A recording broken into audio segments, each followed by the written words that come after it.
Hello viewers, Tollywood story এক্সপ্লেনারে তোমাদের সবাইকে স্বাগত জানিয়ে গীতা এলএলবির আজকের পর্বের রিভিউ আমি শুরু করছি। শুরুতেই পরিশী অধরাকে বলছে, এই যেমন এখন যদি মিনু থাকতো তাহলে আমার চুল বেঁধে দিত, আমার পা টিপে দিত। পরিশী মিনুর জায়গায় অধরাকে এসব করতে বলছে। এগুলো শুনে তো অধরা রেগে যায় আর বলছে, এ কি বলছো, আমাকে এসব করতে হবে? পরিশী বলছে, ঠিক আছে, করতে হবে না, আমি জানি আপনি এসব করতে পারবেন না, থাক ছেড়ে দিন, দরকার নেই। তখন আবার অধরার বোন তার কথা শুনে রেগে গিয়ে বলছে, তুমি জানো আমরা কি কি করতে পারি? এরপর পরিশী বলছে, আমার তো শাশুড়ি মা নেই, তাই বলছি যে উনি যদি আমাকে একটু সেবা করে দিতেন, মানে কিছুই নয়, ওই শুতে যাওয়ার আগে একটু চুলটা বেঁধে দেবেন, আমার পাটা একটু টিপে দেবেন। অধরার বোন আবারও বলছে, তুমি জানো তুমি কাদের মাঝে আছো? তখন পরিশী বলছে, জানি তো, আমি রাবণের রাজত্বে রয়েছি, যেখানে রাক্ষসীরা। এরকম বলতে বলতে অধরা কিন্তু আর সহ্য করতে পারে না। তখন পরিশীর উপর চিৎকার করে ওঠে আর আঙুল তুলে বলছে, কি বলছোটা কি? পরিশী বলছে, ঠিক আছে, যদি না করতে চান তাহলে ঠিক আছে, কিন্তু আপাতত এখান থেকে বিদেয় হন।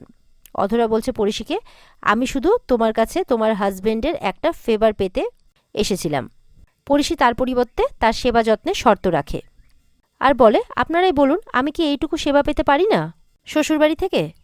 অধরার বোন তখন বলছে, হ্যাঁ হ্যাঁ, তুমি সেবা পেয়ে যাবে। আরেক বোনও বলতে শুরু করে, হ্যাঁ হ্যাঁ, তোমাকে সেবা করে দেবে।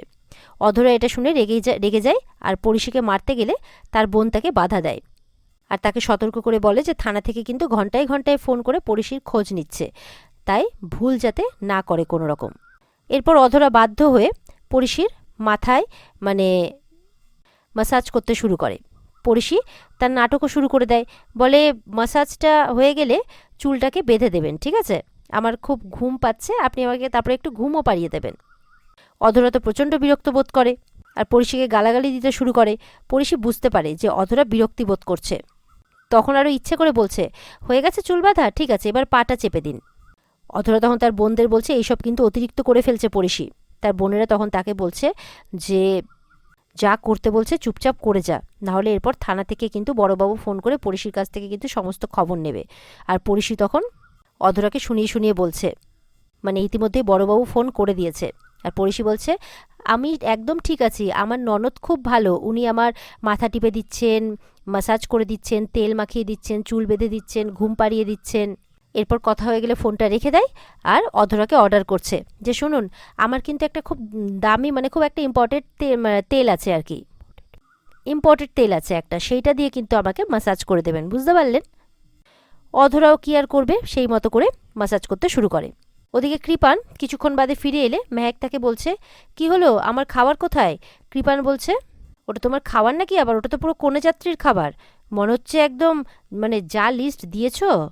মেহেক বলছে, কি বলছোটা কি, দেখো আমাকে কিন্তু একদম খাবার নিয়ে খোটা দেবে না, বুঝতে পারলে? আর বলছে, আর যদি এরকমই করো তাহলে নাও, আমি চললাম। এবার চলে যেতেই কৃপান কিন্তু তাকে ধরে ফেলে, বলে, দেখো আমি কিন্তু এখানে তোমাকে তুলে এনেছি, বুঝতে পেরেছো? তুমি মনে হচ্ছে যেন কোনো প্যাকেজে ঘুরতে এসেছো এখানে।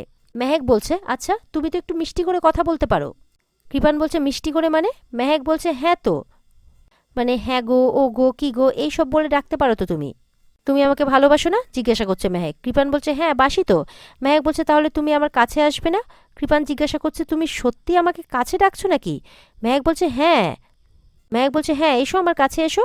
কৃপান সেই মতো করে হাসি মুখে তার কাছে এলে মেহেক চিৎকার করে ওঠে, বলে, না, আমি এখানে বিয়ে করতে পারবো না। কৃপান বলছে, তাহলে কোথায় বিয়ে করবে? তখন মেহেক বলছে যে একটা সুন্দর বিয়েবাড়ি হবে, তাতে লাইট থাকবে, চারিদিকে আলো ঝলমল করবে, কত হইচই হবে, কত লোক আসবে। কৃপান তখন বলছে, পিণ্ডি হবে, গোষ্ঠীর পিণ্ডি হবে, তোমাকে এখানে তুলে আনা হয়েছে, বুঝতে পারছো? মেহেকও বলতে থাকে সে এখানে বিয়ে করবে না। মেহেক বলছে কৃপানকে যে, শোনো, আমাকে না অগ্নিসাক্ষী করে বিয়ে করতে হবে, বুঝতে পারলে? বলে, শোনো, আমি না অত ব্যান্ড পার্টি বাজিয়ে তোমাকে বিয়ে করতে পারবো না, একটু পরে বিয়ে করে নেবো, সিঁদুর পরিয়ে ব্যাস হয়ে গেল। বলে, কি, এই গুদাম ঘরে আমাকে তুমি বিয়ে করবে? এক তো গুন্ডা দিয়ে তুলে নিয়ে এলে, তারপরে এই গুদাম ঘরে বিয়ে করবে? আমি পারবো না, যাও। এ বলে কৃপানকে মারতে থাকে। কৃপান বলে, কি করছো? তারপর বলছে, আরে আমাকে খেতে দাও না, খিদে পেয়েছে, খিদের জ্বালাতে আমার মাথা ঠিক থাকছে না। কৃপান বলছে, আরে এ তো মহা মুশকিল হলো, কখনো বলছে খিদে পেয়েছে, কখনো বলছে এই গুদাম ঘরে বিয়ে করবে না, বলছে মাথা খারাপ হয়ে যাবে আমার। মেহেক বলছে, আমাকে 1 ঘন্টা সামলাতে পারছো না, সারা জীবন কি করে সামলাবে? আচ্ছা আমাকে কমসে কম একটা ঘর দাও ভালো। বলে, কোথায় পাবো এখন ভালো ঘর? বলে কৃপু তুমি আমার সাথে এরকম করবে? বলে ধুত নিকুচি করেছে কৃপুর, বলবে না তো আমাকে, কৃপু এমনি মাথা খারাপ হয়ে যাচ্ছে। তারপরে কৃপানের সেই গুন্ডা খাবার নিয়ে এসেছে। ও মা, এত প্যাকেট! বলছে খাবার চলে এসেছে, এতগুলো প্যাকেট। তখন বলছে বাবা, এত প্যাকেট! গুন্ডাটা বলছে হ্যাঁ, এ তো পুরো গোষ্ঠীর খাবার চলে এসেছে, জীবনেও কাউকে এত খাবার খেতে দেখিনি। মেহেক বলছে খাবার চলে এসেছে? ও আমার সুইটি ভাই। বলে এই তুমি ওকে সুইটি কেন বললে? বলে দেখো মুখটা কত মিষ্টি মিষ্টি না। কৃপার আবার মুখটা দেখছে গুন্ডাটার ভালো করে। এবার তো খাবার চলে এসেছে। বলে নাও তাড়াতাড়ি গেলো। আর ওদিকে আবার দিদিদেরকে ফোন করছে, তোরা কখন কোথায় আসবি? বলে তাড়াতাড়ি, ওরা বলছে আর কি তাড়াতাড়ি চলে আসবে। আর এদিকে মেহেককে বলছে তাড়াতাড়ি খেয়ে নাও, এক্ষুনি দিদি চলে আসবে বিয়ের সমস্ত কিছু নিয়ে। বলে দেখো আমি এই গুদাম ঘরে বিয়ে করবো না। বলে তুমি করবে না, তোমার বাপ করবে। বলে একদম বাবা তুলে কথা বলবে না। আমার বাবা, বাবা কত ধনী, তোমরাও তো ধনী, এইভাবে আমাদের একটা স্ট্যান্ডার্ড আছে না বলো? বলে ধর নিকুচি করেছে স্ট্যান্ডার্ডে দিয়ে বাইরে বেরিয়ে চলে যায়। মেহেক বলছে কত কিছু করে তো টাইমটাকে মানে পাস করছি, কত কিছু করে দেরি করছি, কিন্তু ওদিকে গীতা বৌদি কি এখনও আমার খোঁজ পেল না? এইভাবে মনে মনে বলছে। এবার গীতা কৃপানের বাড়ি চলে গেছে। কৃপানের মাকে জিজ্ঞাসা করছে কৃপান কোথায়? বলে দেখো গীতা, তুমি কোনো পুলিশ নও, তুমি এইভাবে জেরা করতে পারো না। বলে পুলিশের লোক এক্ষুনি আসবে, আমাকে বলুন কৃপান কোথায়। ও কিন্তু মেহেককে নিয়ে গেছে, আর মেহেককে কিন্তু ফোনে আমরা কিছুতেই পাচ্ছি না, সুতরাং আপনাকে বলতেই হবে যে কৃপান কোথায় আছে। কৃপান যেখানে আছে মেহেক সেখানে আছে, এটা নিয়ে আমি নিশ্চিত। এরপরে কাব্যা, কৃপানের বাবা এরা কোথায় জিজ্ঞাসা করছে। বলে ওরা বেরিয়েছে। বলে কোথায় বেরিয়েছে? বলে কৃপানের বাবা একজন রাজনীতিবিদ, কখনো এখানে কখনো সেখানে, তুমি জানো না? সেটাও কি তোমাকে কৈফিয়ত দিতে হবে নাকি? তারপর বলছে তাহলে কাব্যা কোথায়? বলে কাব্যা বেরিয়েছে। কোথায় বেরিয়েছে?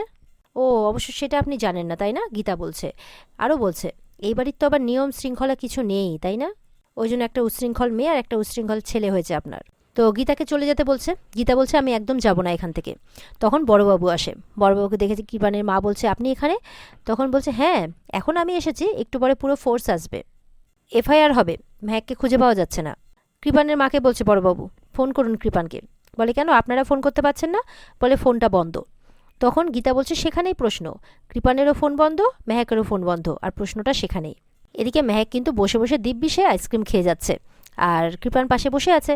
বলে দিব্যি গিলে যাচ্ছে, মনে হচ্ছে ওর বাবা টাকা রেখে গেছে আমার কাছে, এভাবে বলছে।